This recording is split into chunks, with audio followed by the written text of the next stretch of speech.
Okay. Oh, no. You guys are much too kind. Sarah, could you actually cue this for me? Is that cool?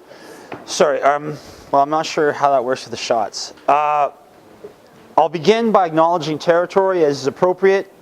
I acknowledge my presence in what I believe to be shared Kwan Lin Dan and Tangpachan territory. I'm Etchadene Daneza, and we have about an hour, so I'm going to run through this fairly quickly. I have about 47 slides, 2 videos, and just a ton of information. Next slide, please. So this is the outline. Oh, there we go. Whoa, back. There we go. I'll talk about where I'm from, who my people are, because this was originally prepared for audiences in New Zealand, where I went and studied tikanga Maori. I studied Maori customary law to finish off my law degree. And I worked on unconventional gas issues down there because Apache Corps Canada, the guys who have holdings in some of your territory, also have large land holdings in my territory and large land holdings in Ngāti Kahungunu Iwi in New Zealand. And I had some issues with heavy industries being portrayed there by certain people, so I went and studied indigenous law there. And yeah, it's a bit of a background to why I'm doing this now. I'll outline as briefly as I can hydraulic fracturing. I'll try and do so in a balanced perspective, so I'll offer both the Canadian Association of Petroleum Producers analysis and characterization, and then I'll talk a little bit about my own experience and my perception of the environmental position. And I'll present a very brief case study on what I believe the environmental position to be on this issue. And the particular subject of my case study will be long-term or medium-term water contamination. Because I think that's really relevant and salient, and it illustrates the complexity of this industry and this debate. I'll talk a little bit about my territory and the early oil and gas development, because unlike the Yukon, where I come from, we have a lot of wells, a lot of history with this industry and related industries. And then I'll talk about the boom in 2007 facilitated by high-volume slickwater hydraulic fracturing and horizontal drilling, and the 10-year sales and things like that I used to work on. And then I'll talk a little bit about my experiences, both positive and negative, my characterization of what I believe this industry to be, what it comes with, both in a good and bad way. And I'll conclude with just some observations on my people's experience and thoughts about what we might have done differently in hindsight. So next slide, please. Again, this is a map of the pipeline infrastructure as it exists now in North America. You'll notice that the Enbridge Gateway line isn't fully built. This is Bruderheim, where the bitumen sands oil comes out, and you see a lot of gas come across. This is Fort Nelson, where my father's from, Etchadene territory, and you guys are up here. And of course, the salient point on this map is that you're not really connected to the energy infrastructure in North America in a very serious way. You don't have 32, 48-inch pipes ripping either way. And so that's relevant to the medium-term impacts and assessment of this industry from my perspective. Yeah, and my territory, Horn River in particular, we have the world's largest fracking operations. At least we did last year and the year before. And yeah, it's quite an interesting place from a political economy perspective, from an environmental perspective. Yeah, it's a hell of a place. Next slide, please. Okay, and there's a couple points I want to make. One, I'm Treaty 8 on both my mother and father's side. My mother's West Moberly, Daneza Cree. My father's Etchadene. And because I'm Treaty, I'm compelled to live in peace and friendship. And that illustrates, or that's a part of my bias. That's the background I come from. And so those of you who aren't Treaty, those of you who aren't Indigenous, I just want to be very clear that that's why I have the position I do. And I think it's important to acknowledge biases as we talk about these kind of complex issues. Next, and this is okay, one other point. Sorry if we go back. This is a historical map of Treaty 8. The salient point on this is that the Western Canadian Sedimentary Basin, which is the second largest hydrocarbon deposit on Earth, is almost entirely encapsulated by this map. And so the interesting thing about Treaty 8 is that it has both the bitumen sands, the shale gas plays, a good chunk of the oil and gas in Canada comes out of that territory. And so Treaty 8 as an environment has a very interesting place in Canada and in the assessment of energy, especially from an Indigenous perspective. So I want to note that. That's a historical map. You guys see Great Slave up there. And of course, we would probably be up around here somewhere. But it's an interesting piece of history. And what's happened in that land colors my experience. So I just want to announce that bias. The other side of my bias comes from the fact that I hunt. Knocked down a moose last Sunday. I haven't slept much because I'm busy cutting meat after doing my work with Fort Nelson First Nation in the daytime. This was taken up in Dichinla, Some people in this crowd know that place very well. So I shot my first caribou in Casca territory. And that picture on the left is my grandmother and my mother doing a moose hide. And part of my bias comes from the fact that I try my best, despite having undergraduate and postgraduate work, to live on the land and live as traditionally as I can. And because I try to live very close to the land, my perception of impacts, my perception of the relevant frame of analysis for this industry is different. You know, for those who live in Vancouver or Calgary or New York or Toronto, you know, they might see oil and gas in a very different way, perhaps a more economically oriented way or whatever. But for me, because I'm after moose, because I want to trap, because I try to drink water that's not processed in a facility, a treatment facility in town, my bias colors that. My bias comes from this. So I want to make that very clear. Next slide, please. This is just meant to very quickly and very briefly illustrate the primary difference between conventional and unconventional gas. Conventional gas, most of you are familiar, straight shot down through the various plays. That's supposed to be a layer of water. This is from DPS Penn West, I suspect. And they go down, perforate, and the gas flows up. Unconventional drilling, of course, go down, kick out, and then frack in various locations. And that's, in essence, the primary difference in this industry from conventional industries. But the two technologies at issue, the horizontal drilling and, in this case, the high-volume slickwater hydraulic fracturing. You know, the term fracking itself is a bit of a misnomer, in my opinion, because they've done well stimulations of various kinds since the 50s. I think it was Halliburton who was the first ones who did it. And of course, there's probably, you know, oil field litigation on who had the technology first. But my issue with this whole fracking misnomer is that it really doesn't encapsulate the modern iteration of the technology. High volume slickwater hydraulic fracturing, including biocides, corrosion inhibitors, literally 1 million gallons of water are fracked, so 4 million liters. That's new. And horizontal drilling that kicks out 2 or 3 kilometers into a particular play, that's new as well. And definitely in northeastern British Columbia. And so when I hear people say, oh, we've been fracking for 50 years, I mean, that's narrowly true, but I think it's a little bit disingenuous. And I want to make that note as I'm kind of characterizing this difference in the developments. Next slide, please. This is just a subsurface map. 2 relevant points. One, you can see that the subsurface impact is significant and not really clear from the surface. They'll go down, have a couple wells, kick them out, and frack them. And so there's some really good things here. One is that you do have less terrestrial disturbance, like more surface disturbance, or less surface disturbance, I should say, than conventional. But I guess the other point is that there's a lot of subsurface impact that isn't really seen on the top. And that's been a big issue in my territory, and I'll talk about why briefly. Next slide, please. Oh, this is tricky. Can you find that cap slide? So in my attempt to be as objective and fair as possible, I thought it appropriate to get the Canadian Association of Petroleum. It's in the PDFs, I think. Oh, no. There we go. Yeah. And if you go to File, Open Recent File, Cap Fracking, voila. My attempt to be objective here, I thought it appropriate to give the CAP's position first. For those of you who don't know, the Canadian Association of Petroleum Producers is the lead lobby organization for oil and gas in Canada. Their members produce 90% of the hydrocarbons that come out of Canada, and their annual profits are about $100 billion annually.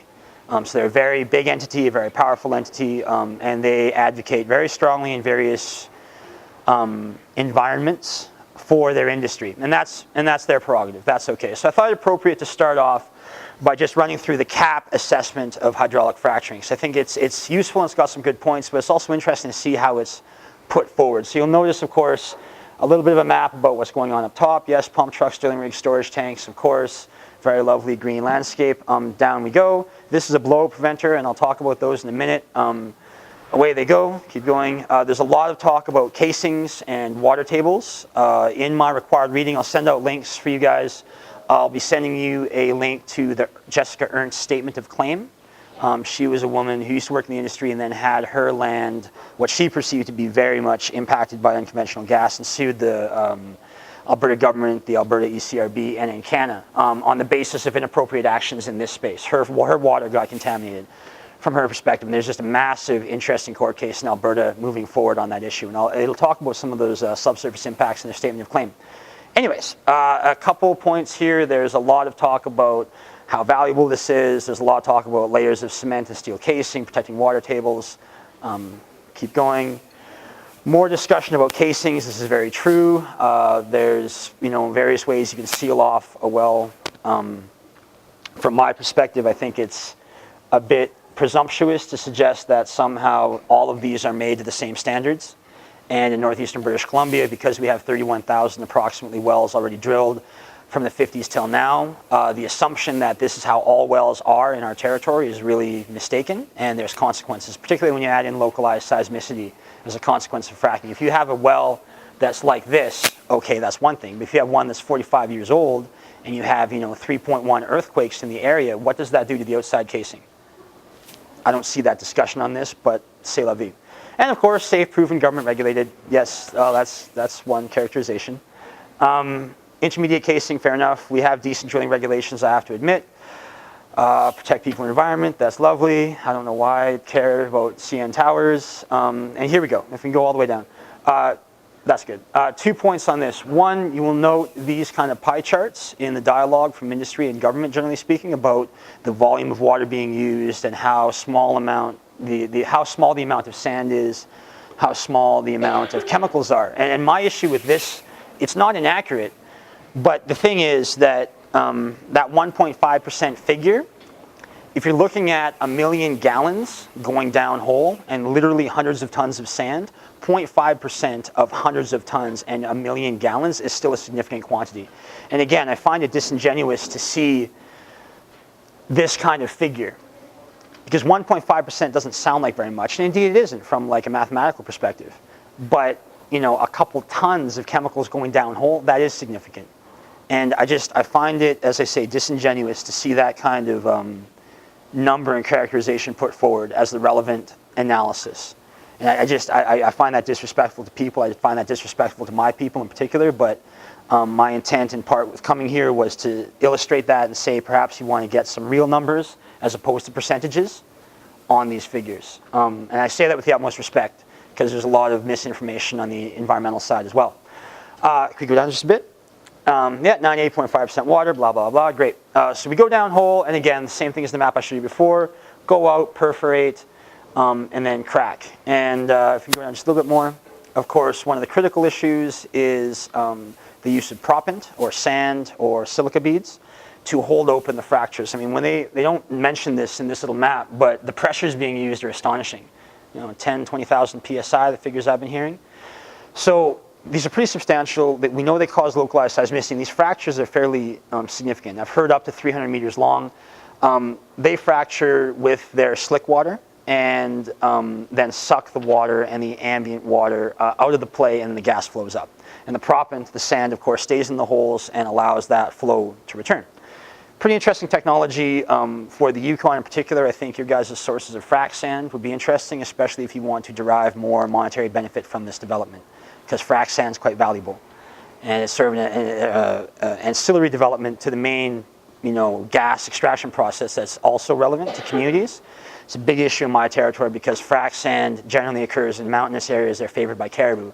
And caribou being on the verge of extermination are a big issue. So if you want all the frac sand, you basically have to knock out the rest of the caribou. And it's just one of those weird corollaries. It's weird that the caribou just happen to love these mountains that are perfect in terms of quartz to create frac sand. And it's interesting. Could we go back to the presentation? As you can tell, I'm just trying to run through all this really quick. Like an hour is so difficult to give you everything I want to talk about. But that's the CAP position. I'll provide links to their animations and stuff. I think they're interesting from a public relations perspective. I think they're interesting from an information perspective. I don't think they're, let's go back a bit. Oh, interesting. Okay, well, I missed some slides. But anyways, next slide. Okay, my belief on industry's position, and particularly when it comes to water, is that there's a lot of talk about the gas play, the benefit, the resources, the royalties. That's fine. Next slide, please. And there's a lot of talk about aquifers. My friend Josh Fox made that movie Gasland, and there's the taps being lit on fire and that kind of stuff. And of course, that makes good media. And there's a lot of issues about shallow aquifers and potential contamination. Next slide, please. But my belief on the industry position is that essentially this intermediate area isn't really talked about. We've got intermediate casing, there's confining layers of bedrock. There's no way that what's downhole will ever come back. Another related issue is that in our territory, northeastern British Columbia, they have deep injection sites. So they will take frac water, and there's a lot of really interesting hints and allegations about naturally occurring radioactive materials, norms, coming up out of the plays, creating radioactive water, and then having to dispose of that somewhere. And that's an issue that I don't work on specifically yet. I'm on some different stuff, but it's intriguing. What comes out of the hole, where does it go? And so, so I guess my issue with this is just that this intervening space is a very technically complex area of discussion that I don't think is being fully met by most sides of this debate. Next slide, please.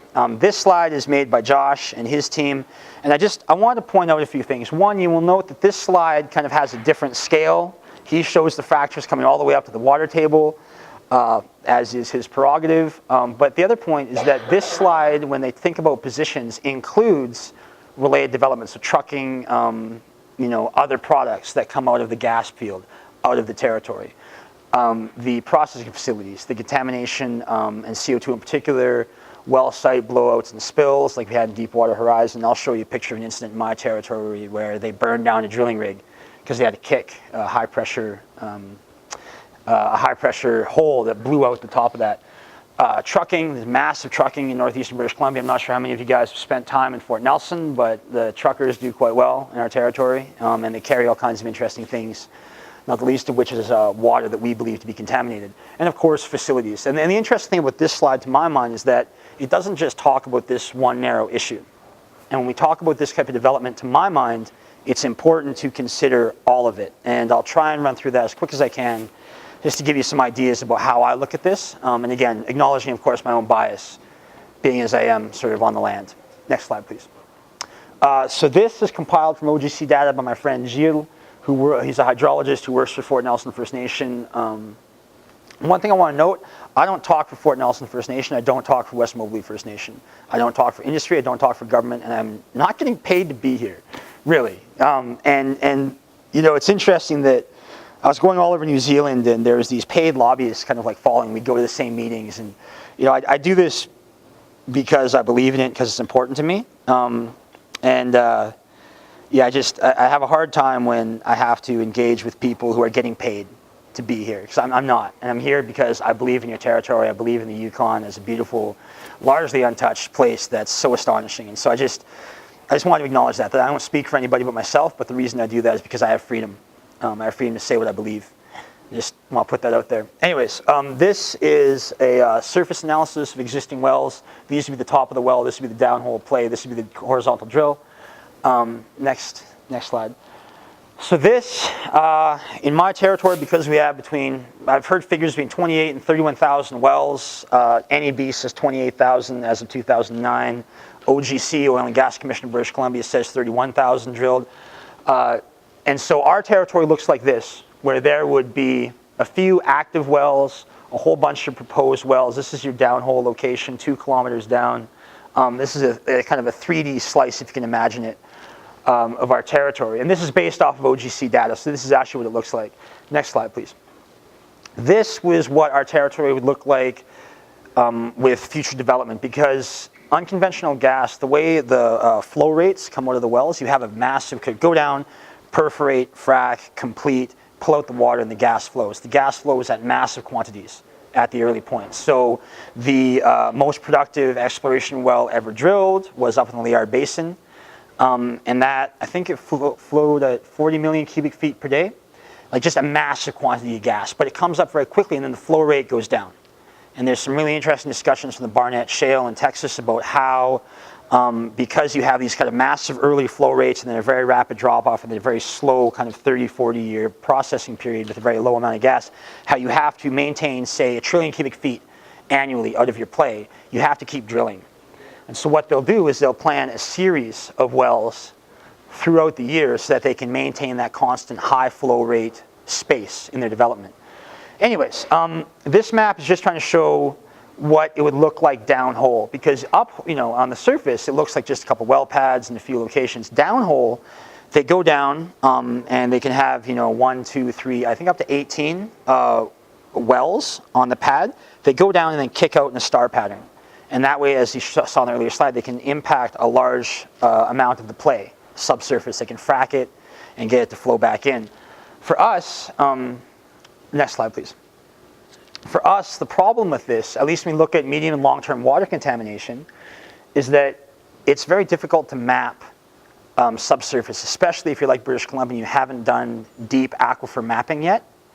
It's very difficult to know what's happening down here with all these interrelated downhole actions. And a couple of issues that we've seen, aside from the potential for long-term water contamination, is what they call well communication. So you go down and you drill your well, you horizontally kick, you frack, and your fracture goes out 300 meters and it connects up to a pre-existing unmapped old well that was drilled, let's say in the 60s, or let's say the 80s. And that well is still producing sour gas. This happened in Pouce Coupe 3 years ago now. And what happened in that case was frac sand, which is abrasive, it's a sand, under massive pressure, like a sandblaster, hit the well and abraded it, and then caused a sour gas release. And sour gas, H2S, very dangerous shit. 300 parts per million is absolutely fatal. It's death in the can. Very dangerous stuff. And so to have a producing well get abraded and then break because of frac sand coming from another frac, that's interesting. And that's interesting for a number of reasons. In Treaty 8 territory, our people generally find that really troubling because we have schools adjacent to wells because the setback distances, emergency planning zones, from our perspective, aren't really long enough, so they can drill sour gas wells adjacent to our schools. That's a problem from our perspective. And then if you have fracking 10 years later that then can abrade the pipes, why are your setback distances the way they are? Anyways, that's one issue. The other issue, and I'll get back to it, is water contamination. Next slide, please. So we're going to take a cross-section. The issue here, and again, the point with this slide isn't just to talk about water contamination and the medium and long-term potential therein. It's also to talk about how the environmental position has a different frame of analysis when you look at these developments. So this is a narrow point. This would be the shallow aquifer that would recharge lakes, streams, provide water for communities, First Nations and non. And of course they say, oh, we're way far below this, we're downhole, and that's true. But of course downhole, you have all these interrelated steel pipes and cement casings. And next slide. And our contention, and my contention in northeastern British Columbia, is that you might have one pipe that's well drilled and that's all sorted out. But because there's other pipes, and because there's localized seismicity, and because there was inappropriate or weak standards 30, 40, 20 years ago, and because we don't know exactly what happens downhole, because we do know cement casings fail, we do know that there's corrosion, it's possible that a hydraulic fracturing operation could release brackish, saline, contaminated water up the water table through these other developments. Never mind if the existing well that you drilled was drilled inappropriately by some fly-by-night driller who didn't do it right. It's possible that you would also have another well from somewhere that could cause or allow for a pathway straight up to the water table. Next slide, please. The other option is that you could have a pathway up to the water table on an existing pipe and then have it kick out through an unmapped, unknown aquifer that has unmapped and unknown characteristics of flow. So you don't actually know how the water flows subsurface at every layer. So the contention that, oh, well, there's confining layers of bedrock that will make sure that nothing will ever come back up the hole. I mean, that's a nice idea, and I really want to believe that. I think it's unfair that that risk assessment is conducted by the government without mapping, and it's disputed by the First Nations in my territory, and we are the ones who carry the risk. You know, it's not Calgary, it's not Vancouver, it's not Victoria that have to face whatever the hell is downhole potentially coming up in an unknown period of time. Again, because I come from the tradition that I do, I like to believe in the 7 generations forward and back. I'd like to hope that my people are going to be here for the long haul, but when I see developments like this, I'm concerned. And I think that, again, frames of analysis when we look at risk and risk characterization are important. So the contention here is there's a number of different potential pathways for medium and long-term water contamination that aren't really being assessed. And that is a real disservice to the debate. Next slide, please. And this, of course, is just an OGC slide showing the same map, but just in a 2D way, without, of course, the contention that there could be contamination, which is interesting. You know, they don't like to talk about risk assessments and like failures and data gaps and that kind of stuff. And I find that very troubling because, you know, without appropriate data, especially groundwater mapping, the potential for this industry is significant in the long term. Next slide, please. Okay, so I'm going to talk briefly about historical activity in my territory. This is a very big difference from the Yukon. We have a lot of this, and we have had this industry for a long time. So it's important that I put this out there because you understand cumulative impacts and those kinds of things. My mother is from West Moberly. My father's from Fort Nelson, Montney, Horn River, Liard, Cordova, and Behn on that side. This next slide will show petroleum development roads. These are roads just used strictly for petroleum. So this isn't mining, forestry, wind farms, hydroelectric. This is just petroleum roads. One of our big issues in the Northeast is that these roads are paid for by the government. And so they'll upgrade a road into a gas play, but then they won't upgrade a road onto the reserve or something like that. And it just, I find it really inequitable that, $500 million in investment can go in to facilitate an industry that makes billions of dollars annually, and you won't upgrade infrastructure for other communities. I find that very difficult to believe. Next slide, please. These are existing processing facilities, things like glycol dehydrators, dewatering plants, processing facilities, compression facilities. And because when they talk about drilling in oil and gas, this debate talks a lot with the drilling process, but you have to tie it in. You have to process the gas, you have to process the water, you have to deal with it all and get it to market. And so one of the big issues in our territory, next slide, please, is that those facilities and well sites are all interrelated. And a note on this slide, you'll see that it's localized into plays. And this is 2005. This is before the big boom. Well, before the most recent big boom. And so, next slide, please. These are seismic lines. And again, you'll see the densities. You have to have seismic. So generally the process of the industry is to buy tenure, conduct seismic, or conduct seismic, then buy tenure, so you have a localized spacing, and figure out what's subsurface and find it. And then drill your exploration wells, get some production figures, tie those wells in, and then from those wells, go out and expand, upgrade your existing infrastructure, get some processing plants, and away you go to market. Next slide. You'll note that it's all localized. And in our territory, because we have this level of conventional development, both oil and gas, there is a lot of pre-existing impact. And that's really difficult for us because the government and the industry refuses adamantly to really engage with the question of cumulative impact analysis, particularly when you include something like the Williston Reservoir. So the dam here, W.C. Bennett Dam, produces a third of the power in British Columbia. And that was here, in 62, I think it came online. And you have coal, you have forestry, you have wind farms, and then you have oil and gas. And so for us in the Northeast, we kind of feel a little bit maligned because we gave so much to this province. Royalties, power, wood, coal, wind goes south. But this stays in our territory. And this has been happening for 60, 70 years. So when I look at this issue, of course, I want to acknowledge that this is what it looks like for me. I think for those of you in the Yukon, you have something a bit different.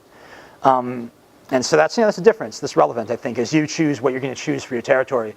The other point about this slide is you'll see how the density relates to the roads. And it's always the roads that allow access. And they lower the opportunity or the investment cost to get in later. So if you have an existing forestry road, you have a way to get your equipment in, you have a way to get your people in, you also have a right-of-way that could then be used and expanded to put a pipeline in to tie in your action.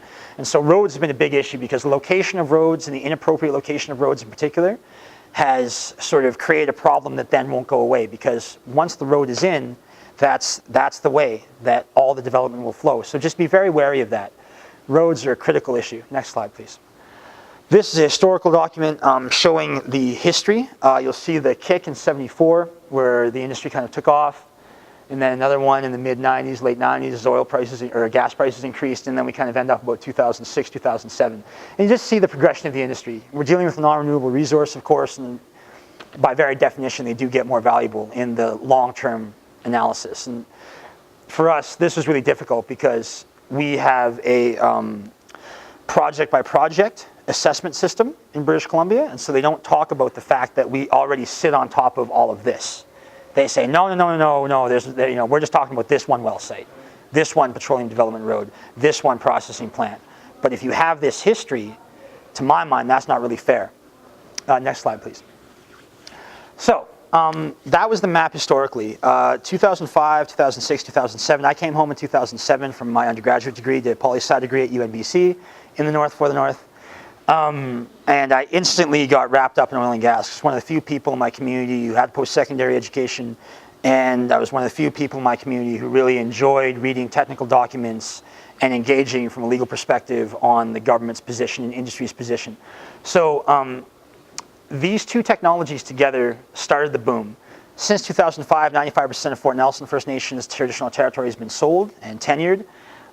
It would be a comparable amount for the West Moberly, except for agricultural land reserve and flood reserves in the Peace Valley, because that stuff's already been tagged for the light Site C development. And the plays are a little bit different. But West Moberly, where my other people are from, is also substantially sold off.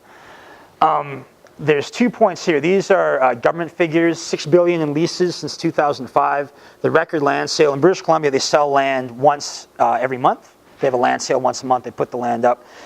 2 issues with that. One, because the leases, the tenures, don't carry a license to do anything in the ground, the government's position is that First Nations don't have to be consulted. Because they're saying, well, look, we just sold the potential right. We didn't tell anybody they could do anything, so there's no negative impact. So too bad, you can comment, but you have no consultation rights. You can't stop this. You can comment. You can say and I did this many times, vehemently oppose this development. Don't sell this land because you're doing a disservice to the industry. We're going to fight you on this tooth and nail for the next 30 years if you sell this. And the government say, well, we've taken your considerations or your comments into consideration and we're going to proceed with the land sale. And what we saw was massive value. And so around 2007, 2008, we started seeing points in the media saying, the one I saw was $476 million made in one day for land sales. And that's a significant amount of revenue. And I have to admit, that's revenue that could be useful for a lot of things if you're government, either a local government or a regional government, a provincial or territorial government. That's big dollars, and that's a lot of it. I think the record overall was $512 million made in one day.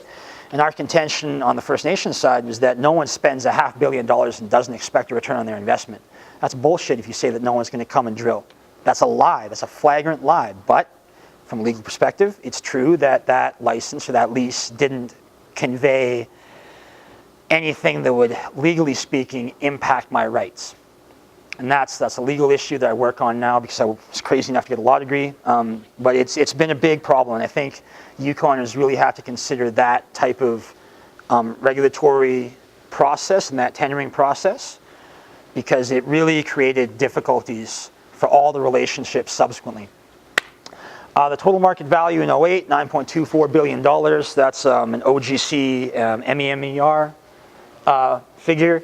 The point on this, aside from the massive and staggering value, is that the speed by which money came in was just unanticipated. I mean, literally billions are flowing in. And of course, this is pre-2010 Olympics, and the government knew it had a pretty big bill to pay at some point soon. So I think there was a real push to get those revenues in. And that's the prerogative of government.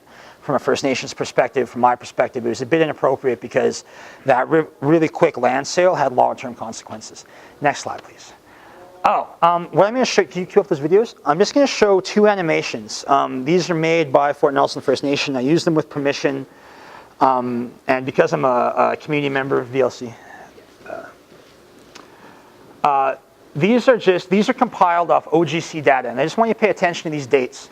May, June, July, August, September, October, November 2000. This is the Horn River. This is the traditional territory of the Fort Nelson First Nation. This is where my people are from. That's existing access roads. That's a small road built. Now look at the dates. I'm coming up 2003, not too much. And this is only new development. This isn't pre-existing stuff.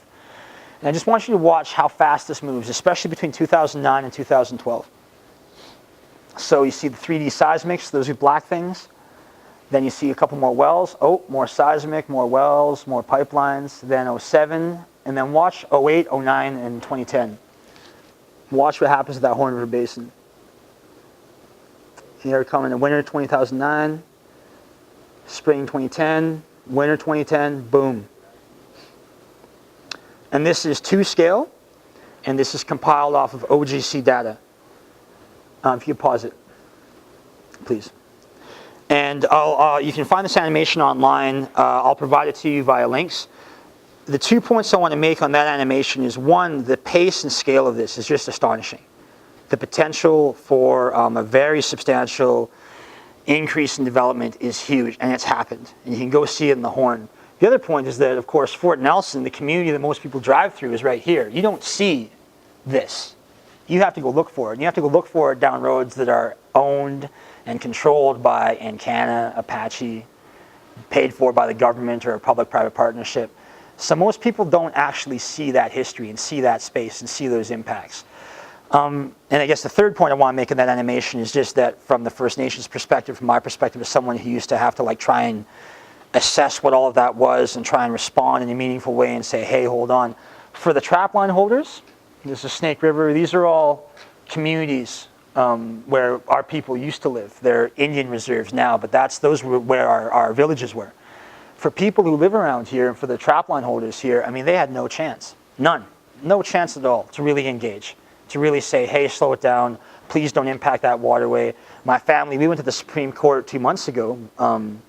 We went from BC Supreme to the BC Court of Appeal to the federal, to the Supreme Court of Canada on a legal issue because we had a holy rock where people used to walk by and offer a gift. And this rock was in a cup block, and the government granted permission to cut down this cup block. And my grandpa, they flew him over, and they told him to look out the left side of the window and assess this cup block and see if there's any issues. What they didn't tell him is that they're telling him to look on the right side too, and look at this other cup block. And on the right side in our family trapline was this rock and this territory.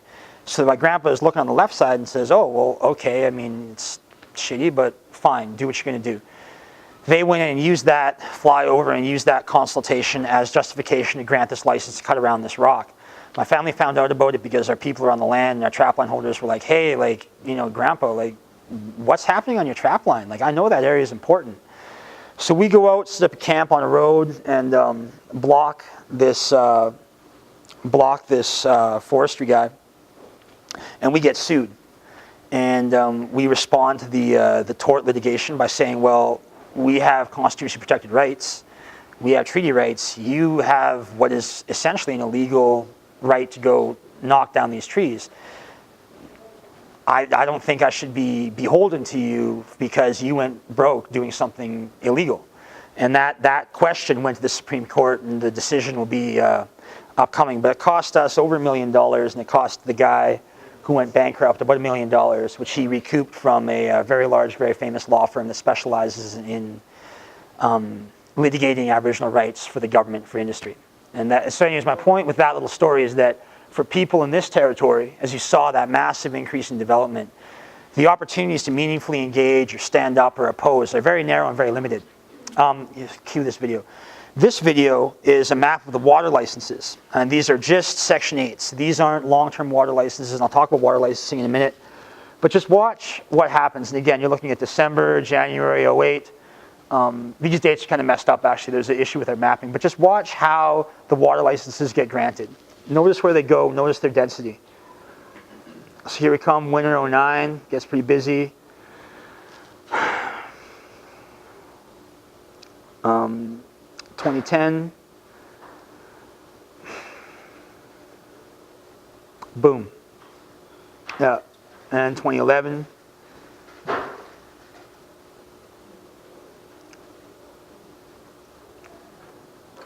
And that's how water moves. You just stop it there, actually. And there's a couple points. One, again, you'll notice how the densities all are parallel to roads. And if you overlay the other historical map of the development, it's where all the pipelines, all the drills, all the seismic is. Like it's all localized. You'll notice also that the water licenses are generally granted along river bodies. These are Section 8s.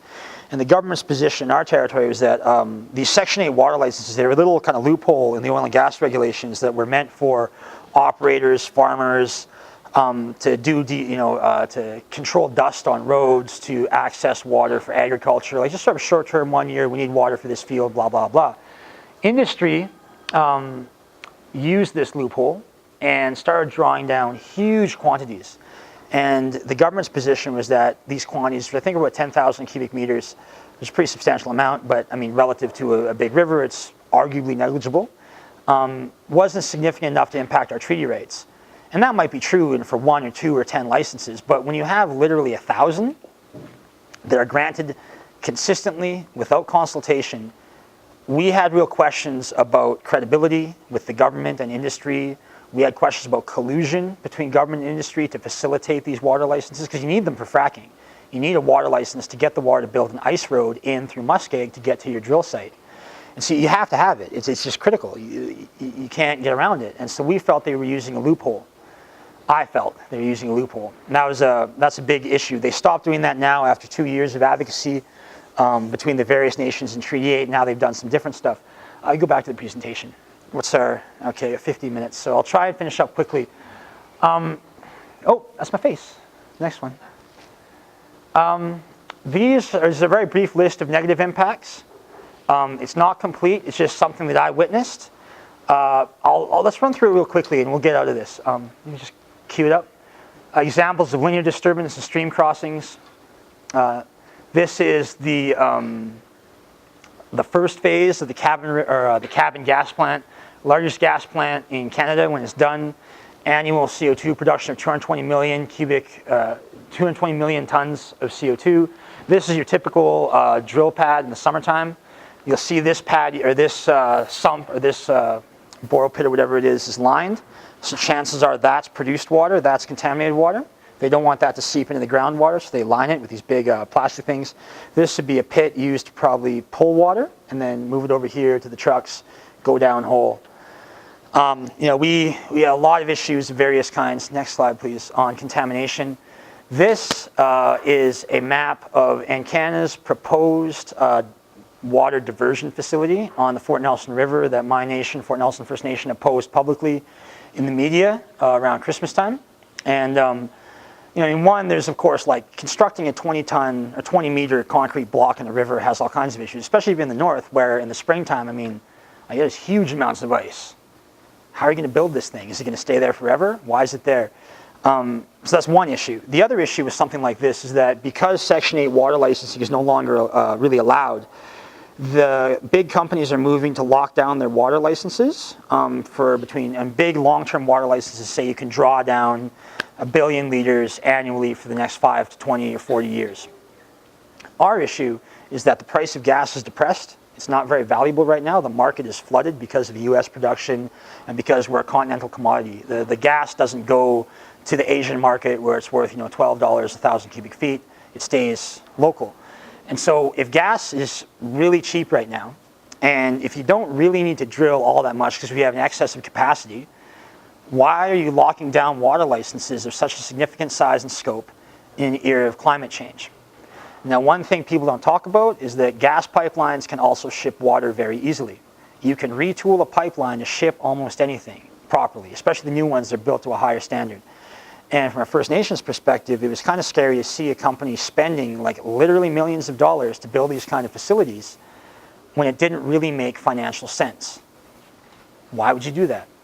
Are you concerned about your long-term water source? Have you done climate modeling and aquifer mapping that we don't know about that suggests you need to lock down your water sources for the next 40 years because you can't frack if there's a drought like the 48-day drought we had in Fort Nelson this year?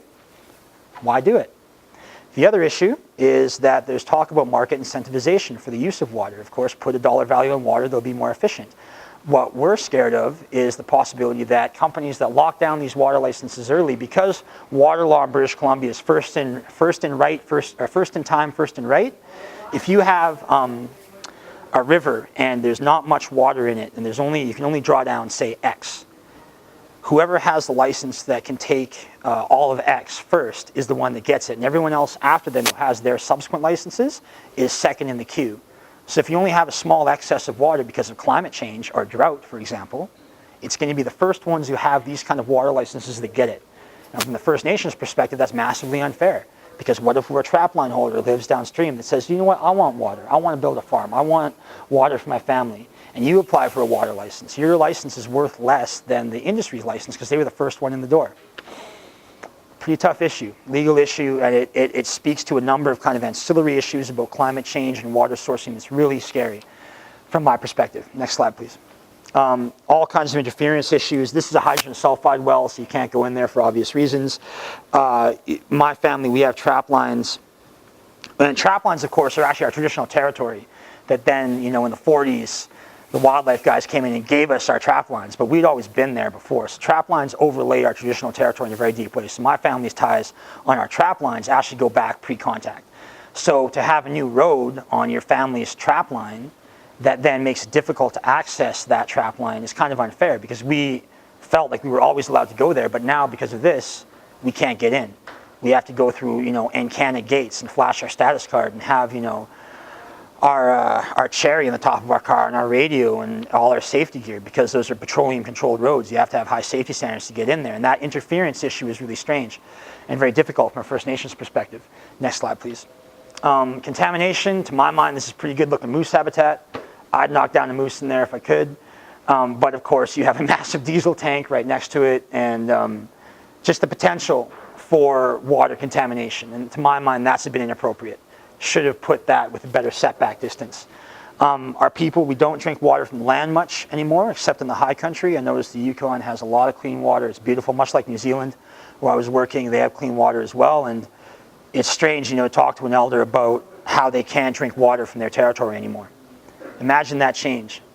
Where the moose I shot last Sunday, and this is another issue, worry for the health of the animals. I check moose, and I always have, for cysts, for tumors. I found a tumor on the hanging rib, bottom right hanging rib of this moose I shot, another one on the jaw. I don't know why that's there. I don't know if it's natural or unnatural, but it's interesting that all of us who hunt now, we check the lungs, we check the liver, we check the kidneys, check the heart. Because you find ones that are polluted. You find ones that have weird growths on them and you don't eat them. Put some tobacco down, make your prayers and leave them be. And that's a strange thing from someone who, my grandpa, both my grandpas, never used to do that. Moose was clean. It's free range organic by very definition, but in our territory, you still have to check, and that's a bit of a change that I think you guys should consider as you go forward with this development, one way or the other. Next slide. Localized seismicity, 31 earthquakes since 2009. OGC is conducting, I think, the second phase of their study. My issue with this, of course, is not only just earthquakes, but from a traditional perspective, we have prophecies in our territory of dark and hard times. And part of those hard times are when there be holes in the earth, when the muskeg would burn, and there be holes in the sky. Now that sounds, kind of hokey, and I'm not saying the non-Indigenous people here have to believe it, or that's my belief, that's my history, my tradition. But when you see earthquakes, and when you feel earthquakes, when you see water drawdown, when you see those pipes all across the territory and the water moving, and you talk about ozone depletion, that kind of stuff, the correlation between the development that we see in our historical tradition is very deep and very cultural and very significant. And so I'm not trying to be irrational. I'm not trying to force my opinions and perspectives and history and culture and prophecies on you. But things like this are unprecedented and new. And they're quite scary from my perspective. Next slide, please. This is an affidavit given by my grandmother on my mother's side, Catherine Doki, and she's talking about how she can't pass on her knowledge on caribou and the lessons around caribou when the caribou are gone. You guys can read that if you like.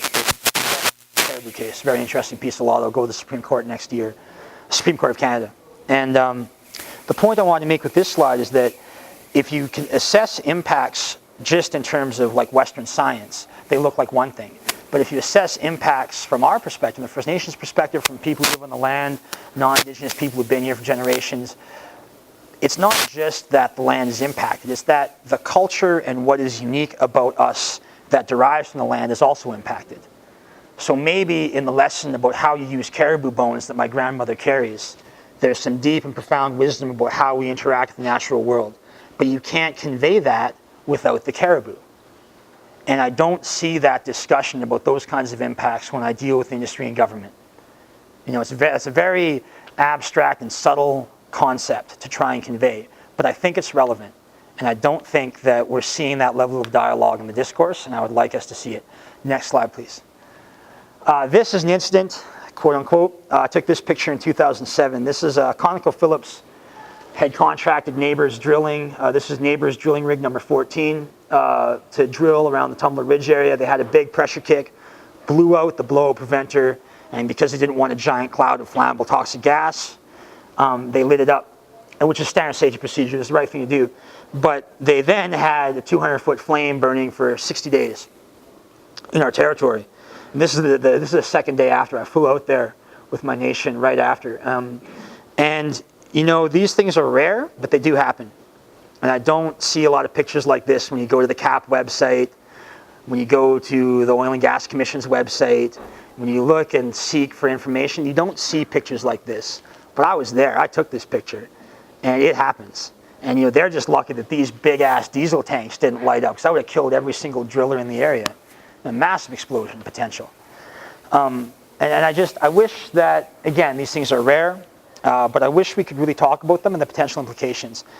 And speaking about implications in particular, I got asked, because I was kind of a little bit crafty at times, I got asked to work with the human health risk assessment. So when you have an incident like this, or a big spill or whatever, in our jurisdiction, you have to do a human health risk assessment. Let's check out what this might do to the health of the people in the area. And the problem was that the guys doing the human health risk assessment are based in Calgary. They're not hunters, they're not fishermen, they're not First Nations. And so they built a model about how the deposition plume from this smoke, which was huge, might go into the air and be dissipated and blah, blah, blah, blah. And I said, well, that's all well and good, fine, I have questions with your modeling, but what about the fact that there might be a blueberry patch, say 10 kilometers downwind of this big, massive fire? And because you're burning a very complex substance, and because there's catalytic reactions in this natural gas coming up as it burns, and because this isn't clean combustion, you're not getting like 99% combustion rates on this. It might be what, the 60s, the 70s, the 80s? There's going to be deposition somewhere. What is coming out of there? These are hundreds of chemicals in here, and they're interacting in the fire. Where does it go? And if there happens to be a blueberry patch or a medicine patch downwind, 10, 15 kilometers, what if that medicine patch is used by a certain elder in the community? And what if that elder takes a kid out there and they pick berries in the summertime? And what if it just so happens to be the right kind of chemical mix that causes something? How do we assess that? How do we talk about that? And I was fighting with 2 PhDs, 3 PhDs, and a master's student in Calgary corporate offices about the modeling techniques. And that's really hard. I have a poli-sci degree. I didn't know anything about this, but I just researched and worked on it. And the point here is, 1, that human health is important. 2, exposure vectors for chemicals and consequences of this industry are different if you're land-based, if you hunt, if you fish, if you trap. You don't get exposed to chemicals and spills the same way. And 3, the resource disparity, because they were flying me into Calgary to talk to these guys. I'm a native kid from Northeast BC. I don't know anything about this, but I want to talk about it. And I would go into these corporate offices, 50 floors up, and it was quite clear to me that these people had resources I couldn't even begin to comprehend. They had access to money and science and technicians that I just couldn't deal with. And that's something you have to do if you're going to assess this industry. Next slide, please. Okay, 5 minutes. I'll try and give some time. These are 2 of my late cousins. Their deaths are not directly attributable. Some of you guys would know Josh Behn, I suspect, or Wrangler Takoza. Their deaths are not directly, both died quite young. Their deaths are not directly attributable to the industry. But if a kid gets given a dirt bike, or if a young man has a lot of money and goes for a long drive to shop in Edmonton, and he falls asleep at the wheel coming home, how does that relate to industry? How does that relate to the wealth that might come into your community? And from my perspective, if you're going to talk about this and the wealth and the benefits and all the millions of dollars, talk about this as well. Talk about derivative impact. Talk about, and this jurisdiction, the Yukon, you guys understand boom and bust cycles quite well. So beware of those things and plan for them. Mitigate the worst aspects of them if you can, from my perspective. Next slide, please. Oh, go back one. But to be fair, there's positives. And I'll just run through these really quick, so I'd like to at least take 1 or 2 questions. Increases in nation businesses, employment, lots of money, revenue, impact benefits. One thing a lot of people don't talk about is opportunities for co-governance. What we've been trying to do in my territory is actually get some of the power from government and industry and trying to use that power in our own way, using our own traditions. And what that is not just a benefit to kind of tame the excesses of the industry. It's actually a way for us to take back our guardianship and responsibilities and stewardship obligations on the land. And that's a benefit that this industry can bring that's very difficult to achieve, but it's possible. And I think a lot of people on the environmental side don't talk about that as a benefit. They see it generally as a challenge, and it is, but there's benefit there as well. And I want to acknowledge that because I think it's important. I'll run through these slides real quick. That's my auntie, Etchedene, owned by Fort Nelson First Nation. That's our trucking company, our oil field. Paradise City, thousands of workers. If you own one of these camps, you're a millionaire. Quick. But a lot of sewage comes out of those things. A lot of young men making a lot of money. They get pretty violent sometimes, especially on payday. Women in the bars, have a big issue. So I'd like to acknowledge the women, the young women, indigenous women in this audience and in this territory. If you have a lot of very wealthy, very young men from Alberta or other areas come in, you can have really strange things happen on a Friday night. And that's an issue. But there's benefit to be had. Young people fresh out of high school make $100,000 a year driving tractor, CAT, or whatever. Next slide, please. And that's good. My auntie signing an impact benefit agreement with the finance minister of British Columbia 2 years ago. A Tony drilling rig, our nation has 50% interest in. But these are big. These are big benefits. I can't disclose the amounts of money that we signed off for, but they're substantial. And I think you have to consider this as a benefit when we talk about this industry. Next slide, please. I'm going to offer a list of required reading. To my mind, this is the most important. This is a report prepared by Northern Health that hardly anybody talks about. And it's been now buried deep in the web. You have to hunt this thing down to get it. But it was a report prepared to talk about public health issues relating to oil and gas. And this isn't just about contamination. This isn't just about toxins and that kind of thing. It's also about wealth and how wealth coming in to a community can impact your community. It's about low-level exposure to chemicals that come out of processing facilities. It's about highway mortalities and that kind of issue with a lot more traffic.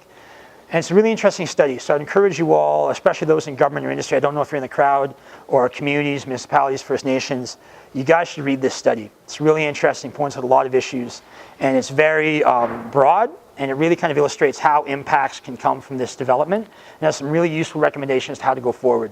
Next slide, please. And then I'll kind of conclude with this. I believe, and because we live we're on the edge of the Western Canadian Sedimentary Basin here, you guys and my people, we're all a piece of a much larger energy infrastructure. And all these developments relate. They're tied together literally and figuratively. And that's why you see omnibus legislation to deal with the Navigable Waters Act, for example. That's why you see government policies in Alberta and British Columbia being aligned to facilitate the construction of large pipelines to get these commodities off the continent and into the global marketplace. And so, I think it's important you guys have a local perspective. I think it's important that you recognize your interests as a local community, be it Whitehorse or First Nations or a particular community like Watson Lake where I was 2 days ago. But recognize also that you're a piece of a much bigger game. And as a consequence, there's dynamics, finances, processes that are much bigger. And they occur at a very substantial level. And, because, like, for example, the gas in my territory, a lot of it goes over to the tar sands, or bitumen sands, if you want to call them that. And that's the largest industrial development on Earth. It's hard for us because it feels as if the most energy-intensive gas ever produced is being used to go take the most energy-intensive oil ever produced. And it's inappropriate for the gas from my territory to go and be a part of that which would pollute the Athabasca Chipewyan. That's an ethical position, and it's my ethical position. I'm not asking you to share it. I'm not asking you guys to even believe in my analysis. But for me, it's relevant. For me, when I think about this industry, I don't just think about my local space. When I was in Aotearoa, next slide please. When I was in Aotearoa in New Zealand, I was apologizing to Maori because they're on the front lines of the people who will be impacted by climate change. And because literally millions of tons of CO2 come out of my territory, I had an obligation by my law and my protocol to acknowledge that I was impacting them. So I apologize, even though these developments were not done in my name, and even though these developments I opposed, I still have a responsibility to say that despite that fact, what comes into my territory impacts yours. And I think that's an ethical position that is unique, and I think it's beautiful. It's mine and many others, but it's just one bias, one position. This is my conclusion. The one point I'd really like to talk about is just opportunities. There's a lot of talk about benefits and how valuable this industry can be. From my perspective, that is a bit of a lie because the real benefits, if any of you guys go to Calgary, look at the Calgary skyline. The biggest building you'll see, the biggest building in Western Canada is the Encana building. And it was built using profits made in my territory. Now, with respect, I think the money that was used to build that big monstrosity might have been better spent on palliative care units in the north for elders, or for improving infrastructure, that kind of thing. I don't think that a non-human entity is worthy and deserving of billions of dollars per quarter, but that's just my bias. Other people disagree. Other people will argue that that's the most efficient wealth redistribution mechanism we have. And that's a perspective. When it comes to opportunities, though, most of our opportunities would be what I believe to be on the lower end. So we don't own frac sand mines. We have a 50% interest in one drilling rig. We're not Halliburton. We don't get paid to rebuild nations. We don't have the technical expertise to process a 3D seismic using supercomputers in Calgary to generate maps worth millions of dollars. We're a First Nation. We're small. And so we can't partner with Halliburton or Schlumberger or Apache Corcan in a serious way. We get contracted. And those contracts are juicy. They can be worth millions of dollars, absolutely. They're not worth billions. They're not the kind of opportunity that is capital intensive, that is expertise intensive, and that requires a lot of early planning. You know, we can't train petroleum engineers fast enough because the industries you saw on those maps passed us by. And so as you guys deal with this in the Yukon, I would encourage you to think about what a meaningful opportunity means. Is it driving a frac sand truck, or is it owning the mine? Is it, you know, being the guy who runs a chainsaw to cut the seismic line, or is it being the company that processes that seismic data and generates a map worth millions? What is that to you? And I'll just end with the next. Long-term environmental consequences. As I alluded to earlier, my position is that because we're on the land, because we're local, because we're the ones adjacent to the development, it's the long-term consequences that stay with us. It's not Victoria, it's not Calgary, it's not Toronto, not Ottawa. It's local, and it's the same thing up here. You know, those pipes don't reach all the way to Calgary. I mean, it's not literally. Some do, but you know, they don't. When there's a spill, when there's contamination that no one anticipated in 60 or 80 or 100 years, it's not going to percolate to Vancouver. It's going to be local. And so I think when we look at risk assessment and the government says, yeah, we've assessed the risk, don't worry. Well, that's fair, but what's your frame of analysis? Or how you look at it? Next slide, please. And so with that, I'll leave you with a small picture of my family. This is my dad's side. Thank you for taking the time. I'm happy to talk to any of you guys. Any questions you have, criticisms, I'm happy to chat with you. But that's my brief assessment. You know, make the right decision for your people. Okay?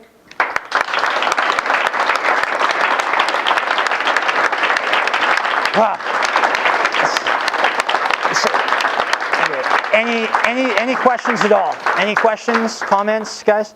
I also have a contact list if anyone wants to keep informed about oil and gas development in the Yukon territory. So just come see me if you like. Yeah. Yes, ma'am.